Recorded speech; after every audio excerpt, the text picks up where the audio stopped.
Hi again, everybody. Welcome into an all-new edition of No Holden Back. Ben Holden with you. On my left, Fred Pletsch. Freddie, how are you? I'm great, Ben.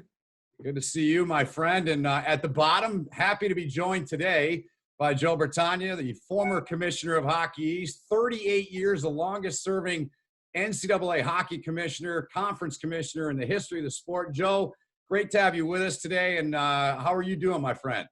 Good. If I had known Fred was going to have his Tigers hat, I would have put my Red Sox hat on. But you stole our GM. Punch. I'm doing fine. Thank you. Good. You stole our GM. That's right. I think we got rid of him too, though, didn't we? the rapidly changing world of sports. We're gonna cover a lot of things here, and we like to kind of go back and cover your career. And obviously, you've done an awful lot in your career and continue to do so in the great sport of hockey. But we were chatting before we started this. Tell us how you're doing. You had the virus. How are you doing now, Joe? I'm doing fine, and I'll give you the Cliff Notes version. I mean, I had a cough like a lot of my hockey buddies get in January. Thought it was that annual 5-6 week hockey rink cough, but fever spiked. Educated myself, went in the hospital for about 5 hours, and it was tough for probably 2 or 3 days. My wife was a trooper.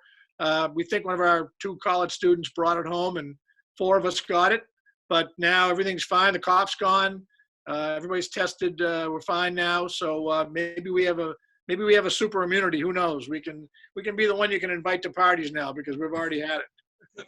Well, we're glad you're okay, and certainly, you. You and your family as well. So before I turn it over to Freddie, I just want more of a comment, I suppose, than anything.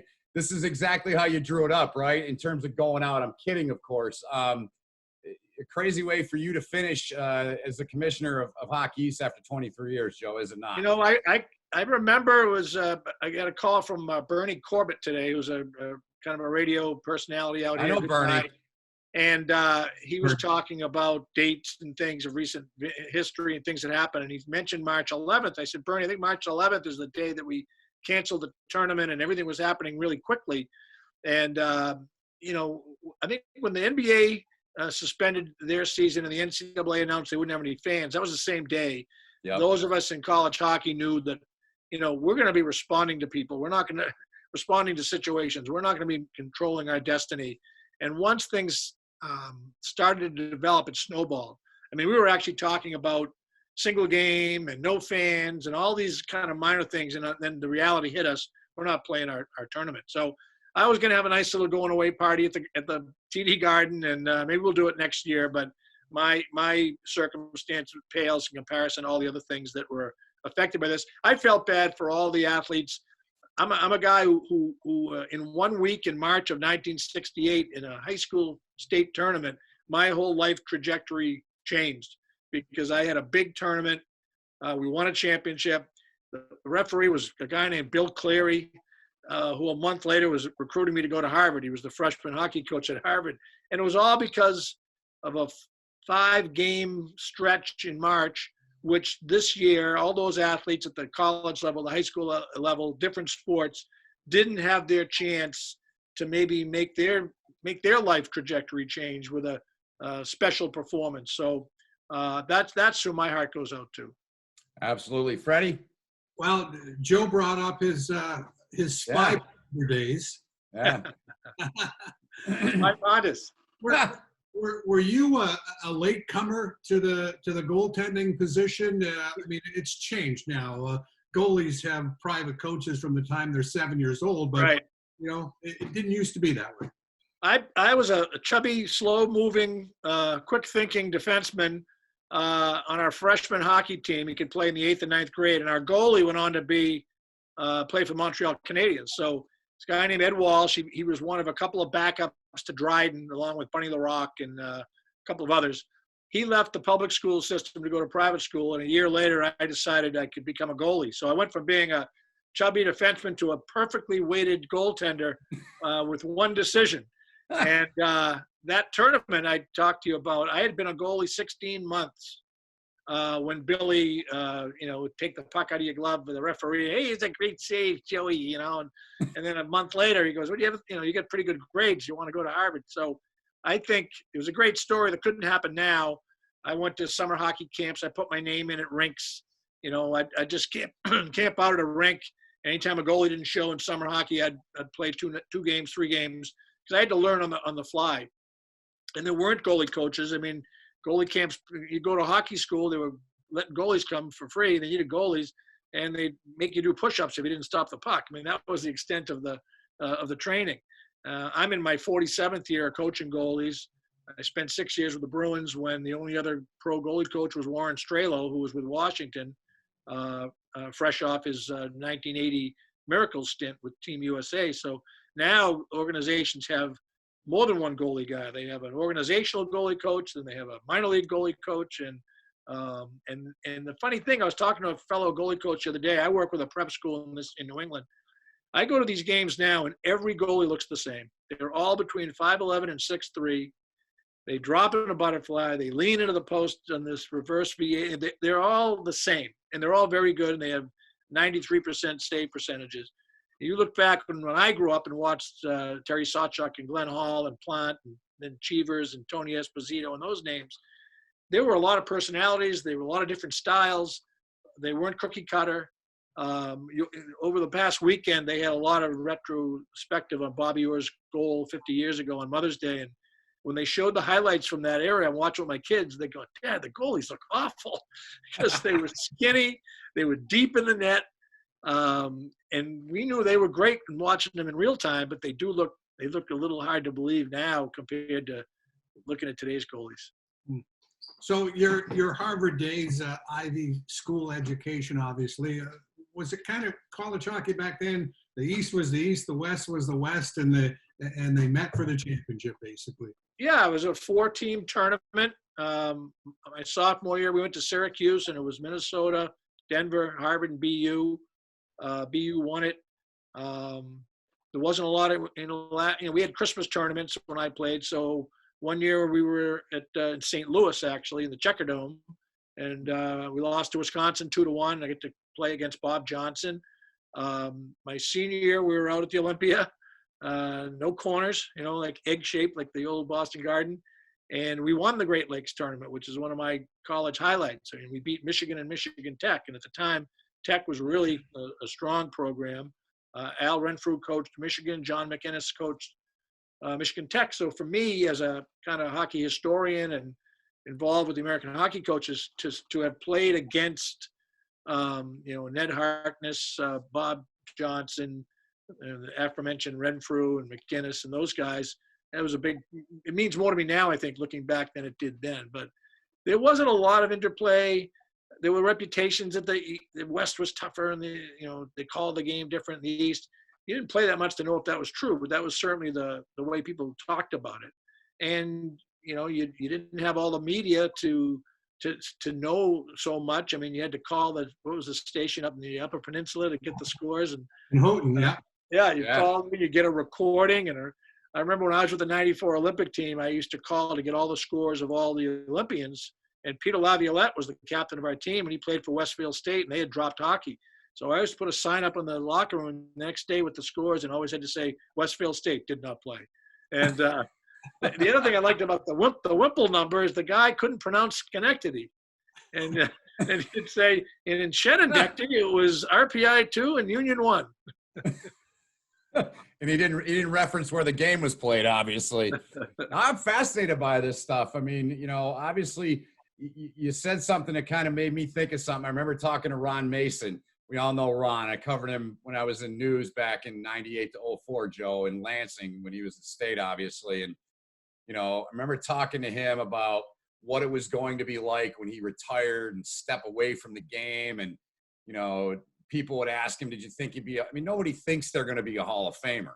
But right. if you could share a little bit more about any of those kind of stories with guys like Bob Johnson and all the Cheevers and those guys you missed or you played with that you mentioned. I mean, what's still fresh about playing against those teams that were coached by guys like that and players that you played against? I was cleaning out. I'm kind of moving an office out of the Hockey East office into a home office, and I came across a file from the '91 Canada Cup. And the 91 Canada, and I also read, I just finished, Ken Dryden wrote a book about Scotty Bowman. And he makes really a passing reference, doesn't do it justice, about Bob Johnson taking ill during the preparation for the fall for the 91 Canada Cup, and then Bowman took over at the Pittsburgh coach. Well, Bob had a stroke the night before the first game. And I flew, the team flew from, our last exhibition game was in Saskatoon. And I had the privilege of sitting next to Bob on the flight from Saskatoon to Toronto. And he had all these old reporter notebooks from previous Canada Cups to international competition. And he showed me his notes. It was like I had won a sports fantasy. You get to sit with this great coach and reminisce about hockey. That night he went to dinner and he had a stroke, which he never recovered from. And the next day we went to the hospital to see him before we were going to open up with Sweden. And in Saskatoon, we would huddle under the stands between periods, and there were these flies going around. And I remember he turned to me and says, goalie coach, get rid of these flies. And he did this. He's trying to keep me busy. So yeah, we went to the hospital to see him, and he couldn't speak, but he had a yellow legal pad. And he wrote to one of the coaches, sorry about last night. The assistant coach, it might have been Jay Leach, was with Bob when he had the stroke. And Mike Eves was on that staff. Okay. Then he saw Tim Taylor and John Cunniff, and he wrote, look out for the trap, the Swedish trap. And then he looked at me and he did this. And I didn't make the connection. I thought he was asking me to leave the room or something. And then he wrote down flies. And it was his reference to me, the last time he interacted with me in a rink was, goalie coach, get rid of these flies. And Bob, he got shipped to a different location, maybe back to Calgary where he had coached, and he never came out of that. And I've had these kind of Zelig-like, Forrest Gump-like moments where I've just been in different places when things happen. In the '94 Olympics, when we got eliminated, Tim Taylor and Cunniff sent me to the press conference. 67 Red Sox, I was selling hot dogs during the Impossible Dream. Wow. The Bruins just had a thing about every night in Boston, they run 3 old games on one or the other regional channels. So every day in the paper, there's not much to cover, but you look to see what games can I watch tonight. And it was the triple overtime game when Peter Klima beat Andy Moog with kind of a soft shot through his pads. Well, I was the goalie coach in that series. And the lights went out because the garden was so old. And there's a great picture of Reggie Lemlin standing with fog covering the bottom half of his body and just kind of the rest of him sticking out above it. But I as Fred knows, from the high school days to college hockey to these 38, 39 years, 38 years as a commissioner, we've had a lot of fun. We've been witness to a lot of things.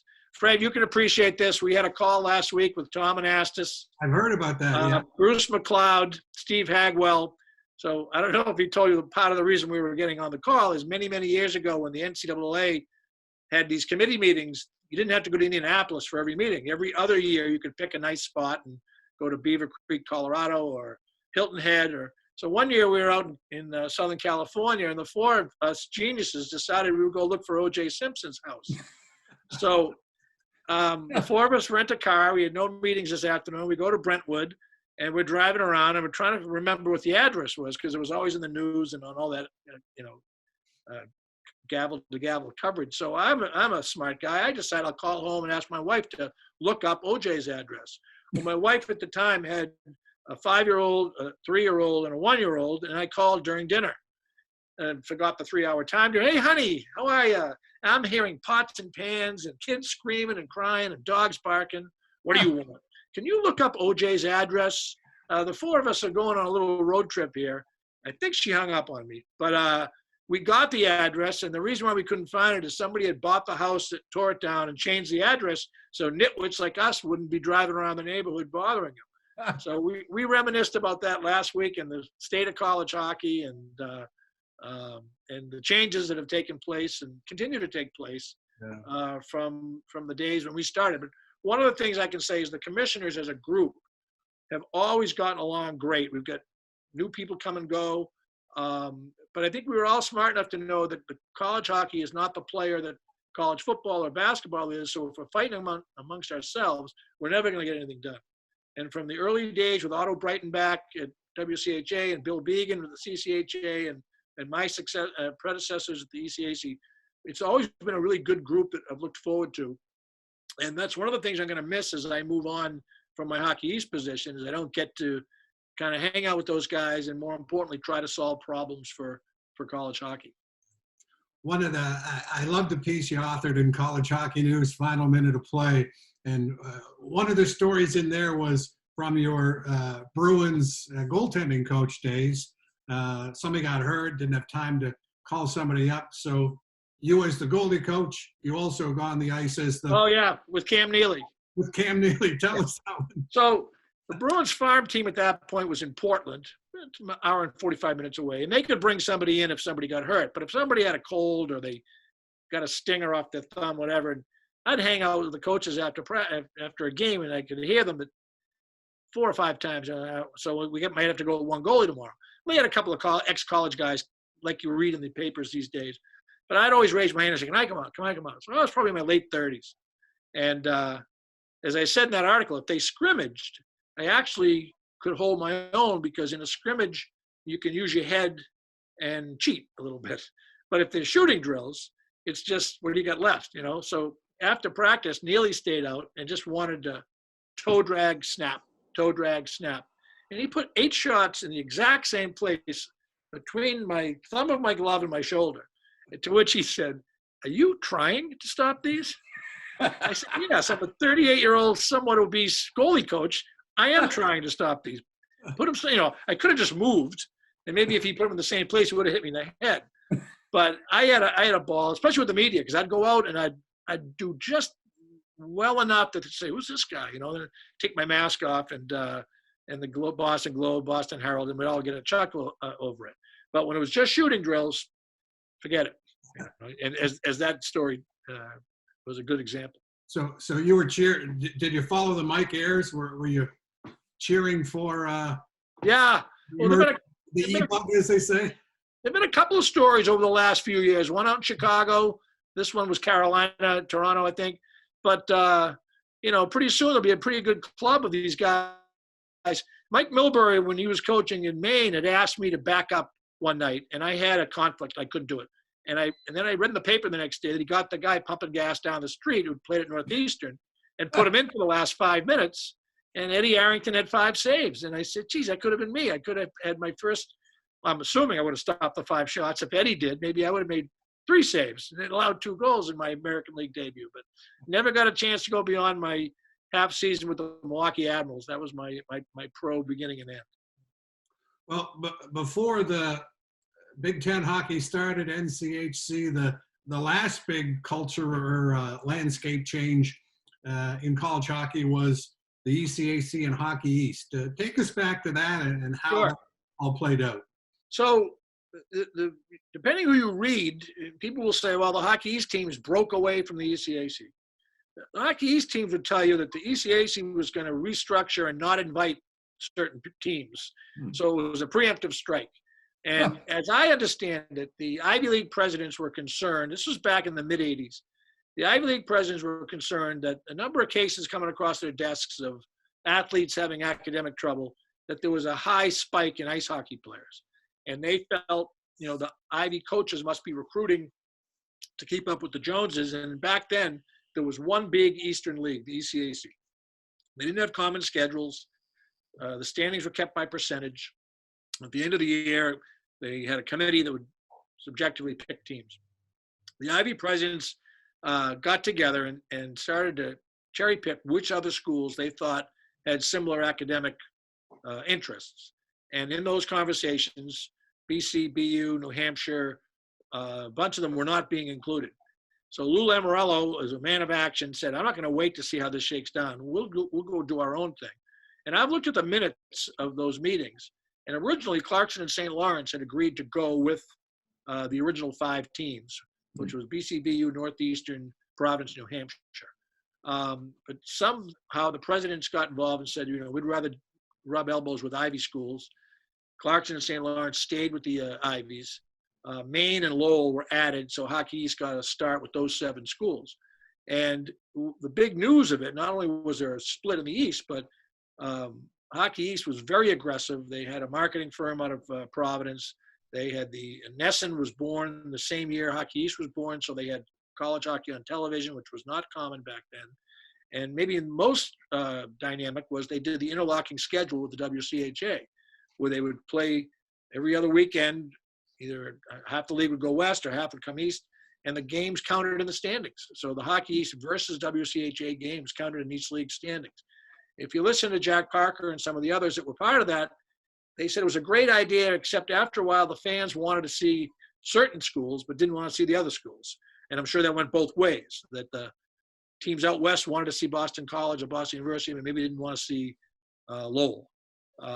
And the fans out here wanted Minnesota, and they wanted North Dakota, but maybe they didn't want to see, I'm not sure who the weaker team would have been at the Colorado College maybe. So it lasted a couple of years. They had shootouts early on, which was another thing that we're still talking about. But then things, calmed down. And in my time with Hockey East, we added Vermont, we added Connecticut, we rented Notre Dame. They were, I called them a gift that kept on giving, because their last year they were paying their last entrance fee while they were paying their first exit fee. So the only reason we weren't in the red for about 4 years there was Notre Dame money. So that was good. Yeah, no doubt about it. Joe, what's going to stand out for you the most in terms of your time running Hockey East as the commissioner? What are a couple things that are really front and center for you that you're really proud of and you guys did as a group to get accomplished? Well, I'm most proud of what happened on my watch for women's hockey. I think and I've said this many times, I think men's hockey at the Division I level has so many stakeholders that no one's going to let it suffer. Women's hockey is not the same. And I think as much as certain things were going to happen, I'd like to think they happened sooner and maybe a little more professionally, because I was a fan of women's hockey. So I coached Harvard's first women's team back in 1978. I made the presentation to the ECAC athletic directors to start a formal league. And then when I came over to Hockey East, they were ready for that same type of presentation to start a formal league. So I was in the right place at the right time.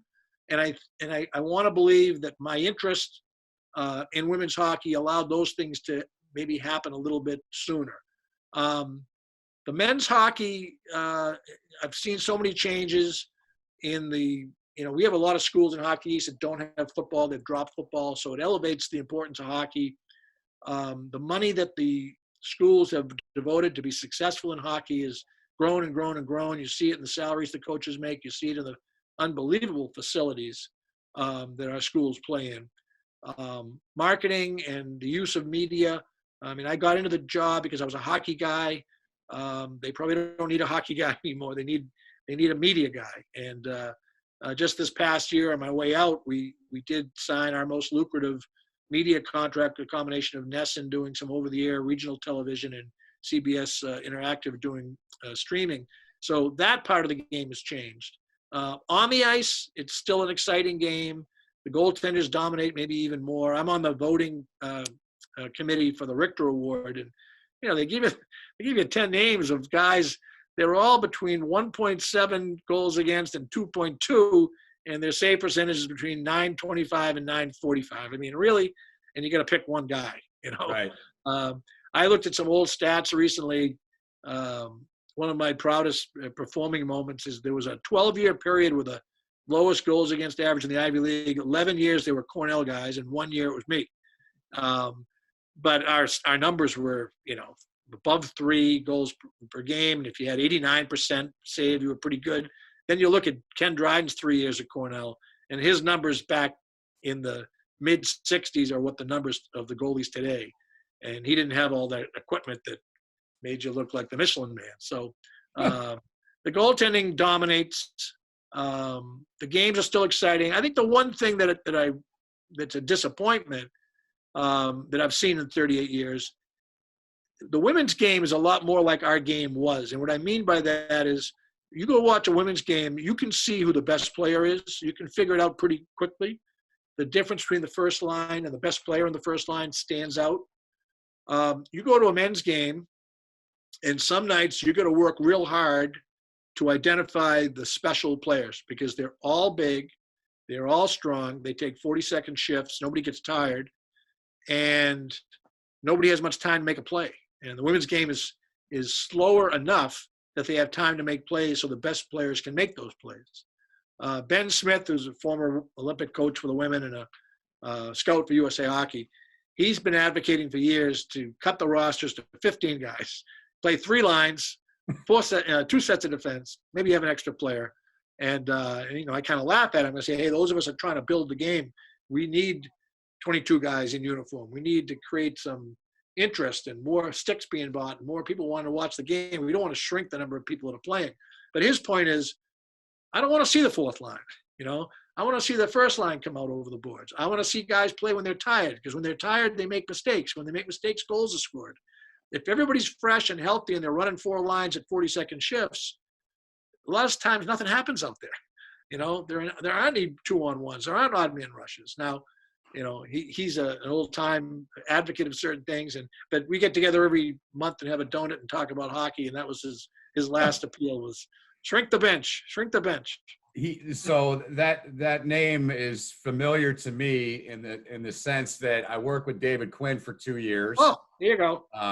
When he was in the American League, I was their broadcaster. Fred's got experiences that way too, as you know. And Quinny always talked about how important he was, and he gives a lot of the credit for him being the coach he is today to Ben. I mean, so David, when he was an athlete, he had a blood disease where he would Christmas tree. They had some name to it. Christmas disease, yeah. He'd get banged up, and so for 1 year, the career that he's since created was put on hold, and he played on Sunday nights in an industrial league with a bunch of us in Gloucester, Mass, where I live.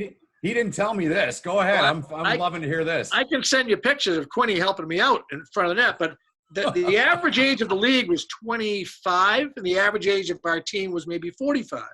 But all of our guys had a pedigree. So Ben was on the team. Mark Fusco, a Hobie Baker winner, was. Yep. I'm not as dumb as I look. My defensemen were David Quinn, Mark Fusco. I had a guy that played, was Ron Mason's roommate at St. Lawrence, who was a defenseman. I had Ben's roommate at Harvard, who was a defenseman. And I had a guy that Ben recruited at Yale. So I had 5 pretty good defensemen. So Quinny played, and then they got some medicine that would take that situation. He went on, had played professionally, and went on to his coaching career. Yep. To bring this full circle, Ben also got the coronavirus, Ben and his wife.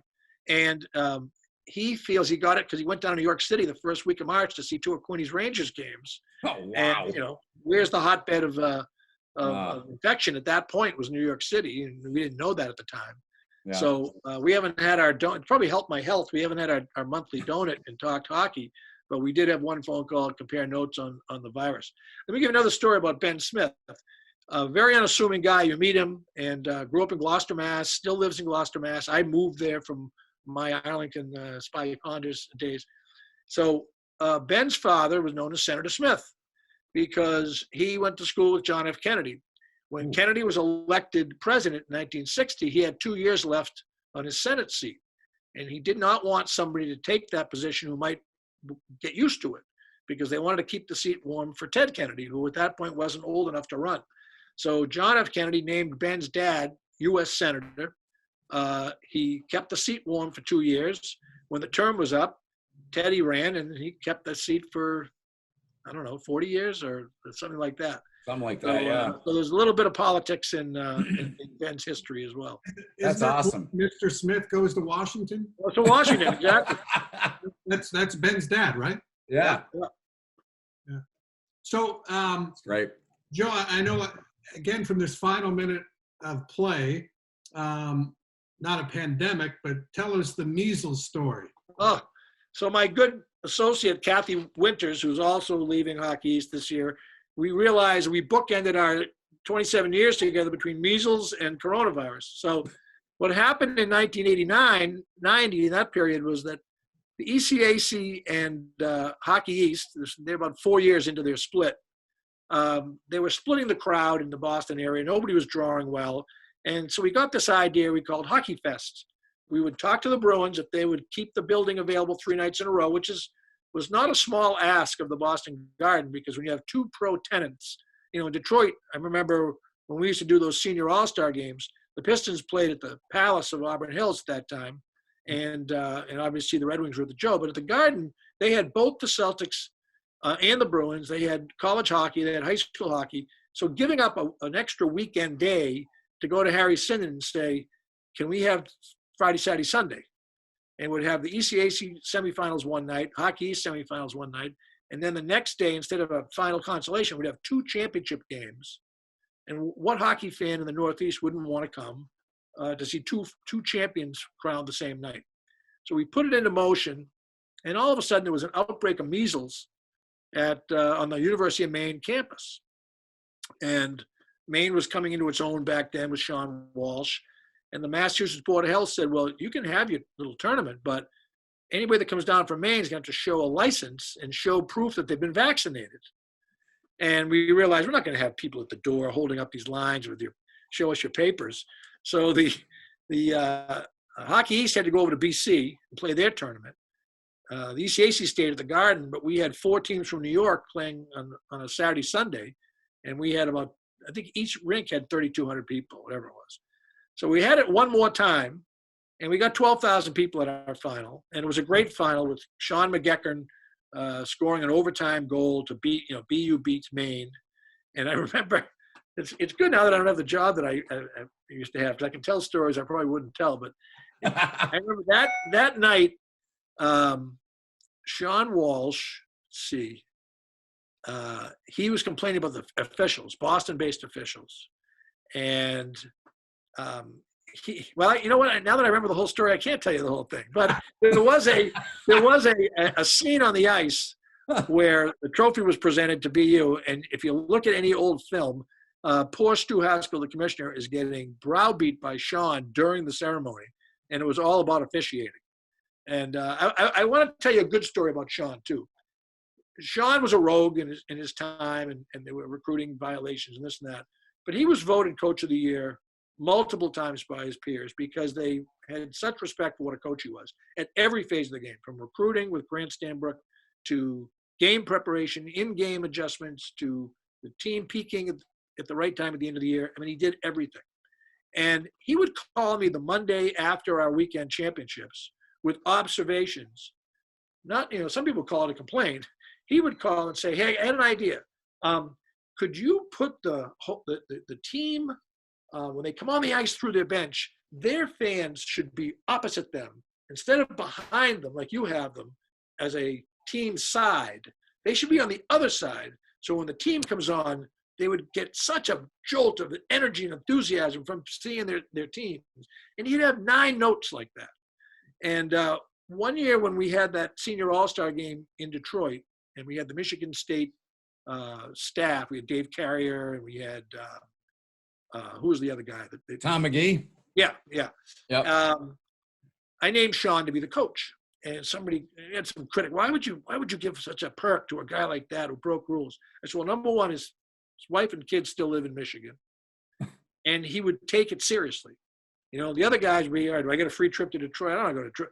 Sean would have notes from the previous time he was an all-star coach. He would line up a staff, and it's exactly what happened. And so, he was a perfectionist. And, we lost him right around 9/11. I think it was the same issue of the newsletter we put out for the Coaches Association that reported on his passing and reported on the plane crash that killed Bavis and Ace Bailey. So that's how long he's been gone. It's been a while. Freddie, go ahead. Well, Joe, you didn't get to visit every rink. Did you want to go to each place one more time? Any special significance to you? Originally, I was fighting it because the decision for this being my last year was not mine. My contract was up, and they decided not to renew it. And early on in that process, because I found out last spring, probably in February or March of 19. So I was a little bitter at the time, and I've come to realize it's probably a good thing. I mean, I've got some things lined up next year, and I think they had gotten a little tired of me, and I had gotten a little tired of them. Because as a commissioner, and you know, and you may continue to know, you're the guy that says no. You say no all the time. No, I'm not changing that schedule because you can play Michigan that weekend. No, I'm not taking that ref off the game. No, your player is suspended. He whacked the guy in the head with a stick. So it got confrontational, adversarial more and more and more. And I think over the time it wore me out. So originally I wasn't going to do the tour. And then I was talked into it by my wife and by a couple of ADs, a couple of coaches, Nate Lehman at Providence. And they said, you know what, you've earned it. You ought to do it. So the first one I did was Vermont. And it was perfect because my oldest son graduated from Vermont. Jeff Schulman was an intern at the ECAC with me. He's the AD. Kevin Sneddon played at Harvard. And I went up there, and they had Mike Gilligan, the former coach. They had Joe Marsh, came over from St. Lawrence. They catered it with burgers and fries from this Greasy Spoon, Al's French fries. I felt like I was at a Trump White House, greeting the basketball national champions with the fast food. And that was the first one where we got the jersey with my name and number 23 for the 23 years. So that was really nice. Then I went to UMass, and my daughter's a freshman at UMass, so when it said Bertagna 23, she grabbed the shirt because that's her graduating class. She thought it was her jersey. So that was the second jersey. The one that I have to laugh at, I went to BU, and they didn't give me a jersey, but they had a puck and a nice glass thing, and they had a framed portrait, black and white pictures for when I played against BU. And I'd never seen the pictures, so that was nice. But then when I looked closely, it was a game I lost 8-3. And I'm thinking, what am I going to do? I've spent 48 years trying to forget that game. It was the Beanpot final. I ducked on a shot in the first period that hit the crossbar. I thought it was 5 feet over the net. I ducked and hit the crossbar, went out of the rink. And, goalies will scrape up the crease. I'm going, geez, that was a lot lower than I thought it was. And I got lit up so bad that game. The 8th goal was scored by Buddy Powers, who went on to coach at RPI and Bowling Green, and he's a scout for Columbus, I think, now. He scores the goal. The referee is a guy named Bob Barry, who's in the Northeastern Hall of Fame. He bends behind me to get the puck and goes, "Don't worry, Joey, it's almost over." And I'm thinking, thank God, Bobby. Now if a ref said that to a goalie today, he'd knock him with the back of his composite stick. But the trips around the league were good, and most of them had a little wrinkle that did it just a little differently. A couple I didn't get to, not out of choice, but I ran out of time. I never got up to Maine. Jerry had me come to a BC practice and had some former administrators there. Providence taped something on the Jumbotron from the AD and the coach, and Ross Brooks was there. I don't know if you know the name Ross Brooks, but he was one of the backup goalies to Jerry Cheevers in one of the Stanley Cup years the Bruins had in 70 and 72. And those were years I was in college. So a lot of that stuff has come back. Brooksy ran the rink at Providence, managed the rink for 20 years, and he's still a personality in the area. I had to tell this story, the goalie story. He was playing for the Rochester Americans, and he was not dressed. He was not playing. He was dressed, but he wasn't the starter. And after 2 periods, it was 8-1. Rochester was losing. And Fred Creighton says, "Brooksy, go in and play the 3rd period." Well, a lot of goalies, when it's an 8-1 game, they really don't want to go in. I mean, really? So Brooks grabs his mask, hops over the boards, and says to the coach, "Do you want me to win it or just tie it?" And I said, "How'd it go?" Because we lost 9-1. You mentioned Jerry York. How is he still coaching? I mean, it's amazing. The guy's like, he's never going to quit. His pulse is like this. I mean, yes. Jack Parker would be that, and right. Jerry would be this guy. And, I've seen his house, and he lives in Watertown, Mass, where he grew up. Modest home, no posters or medals or trophies. He's not he does not call attention to himself. He's got a good staff, always has had a good staff. When he went into the Hockey Hall of Fame in the fall, he invited a lot of people to a luncheon the day of the induction. And he had all his assistant coaches, Scotty Pollock, Buddy Powers, Jim Logue, Greg Brown, Billy O'Flaherty, who helped him at Clarkson. He had, I think, 11 assistant coaches that he paid to come in, go to the ceremony, pay for the lunch. And, I think he still enjoys it. He still enjoys it. They had a great year this year. Yeah. A few years ago, he lost not only his graduating seniors, but he lost about 4 or 5 underclassmen. And it decimated the upper class leadership. One year on senior night, the only parents that got flowers were the manager's parents because there were no seniors. Wow. And this year he finally had built up a kind of a good junior and senior class, and they put it together. And he had this freshman goalie, Spencer Knight, who was one of the top goalies in the U.S. system. Mm-hmm. So he could have made a good run into the postseason, but never got that opportunity. I know I know for sure you'll stay busy with the Coaches Association, which you already alluded to. Your goaltending school still going strong. Just from a goaltending perspective, are you kind of dismayed that a young goalie with pro aspirations now, if he's not 6'3", 6'4", zero chance? Do you ever see that a normal size goalie can get back in the mix as a professional NHL caliber goalie? There are no more Darren Pangs and Chris Terreris. When I was in school, the All-American goalies, other than Dryden, guys were 5'9", 1 year after another. We did a study. I went back and looked at some old media guides, and we do a breakdown for the Coaches Association. The average size for a Division I men's goalie is 6'2", and there's some that are 6'3", 4, 5, 6, and more. The only way I think you'll see it is if they really are serious of shrinking the equipment. What happens is there's a philosophy that goaltending organizations that want their goalies to play deep because they're so big and skilled, they're going to make the first save most of the time. And by playing deep, they don't have too far to go laterally to fill any open net. It's the opposite of when you don't have a lot of equipment and you have to pick your spots and move out on a shooter. If you see old footage, goalies knew who the scorers were. And I had a backup goalie in high school whose father was one of those original 6 backups. In the days of the original 6, they dressed one player. Each rink had to have somebody in the stands so that if either goalie got hurt, he would go in. And my buddy's father would always want to grab the stats before and look for that guy that had 18 goals and 7 assists, or 19 goals, 4 assists. They call him Cy Young. He said, I'm looking for Cy Young, 19 and 4, because he shoots, all right? And they give him the puck. And in those days, when you knew who the shooter was, you'd wait, and you'd move out. Well, the game became more east-west. And it was really, if you ever see the 72 Canada-Russia series, Dryden and Esposito were the Canada goalies. And early in the series, they were getting caught moving out because the Russians always made one more pass. The Russians would pass up a shot if it wasn't a good shot. So goalies learned to stay back a little bit. But now it's you can really stay back because if you're 6'2", 200 pounds, and you have all this equipment. But if they really shrink the equipment so you have to, now you can't play deep, you got to come out a little bit, that would open the door for a smaller goalie who might be quicker on her feet to maneuver the crease.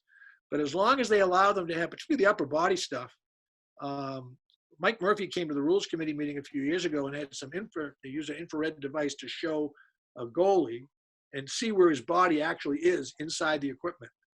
And it's clear that the shoulder pads and the arms were not for safety. It was just to take away another 4 inches north and another 4 inches that way. Because the goalie, now you watch Pierre interview a goalie after a game. It looks like Men in Black. This little head pops out of this cavernous upper body, and the guy's head pops up, and you realize there's a normal-sized human being inside there. Gar Snow one time practiced in pads that were almost 4 feet. They were 3.5 feet. So, and that's only 4. No, it's changed the game, and I'm not sure it's made it better. I mean, a lot of people, and if I could share some of the things I have in my computer, there's some great old Sports Illustrated. There's an old cover of Jacques Plante and a crouch, and it's taken from like the point. The picture's taken from the point, and you see a few guys. Number one, you don't see forwards blocking shots like they do now, but the amount of net you saw around Plante, and that's why these retrospectives of Bobby Orr 50 years ago and highlights of Cesar Maniago standing up looking like a pencil in the net. No wonder they look bad. They just didn't fill any net at all. And we've changed it. And I'm not sure, we don't want hockey to become soccer. We don't want to have a series of 2-1 games, 3-2 games because the goalies are so dominant. But some weekends you get that. My father's old goalie with the Chatham Maroons, Cesar Maniago. Cesar Maniago, but Really? 6'3" this way and about 4 inches this way. Yeah.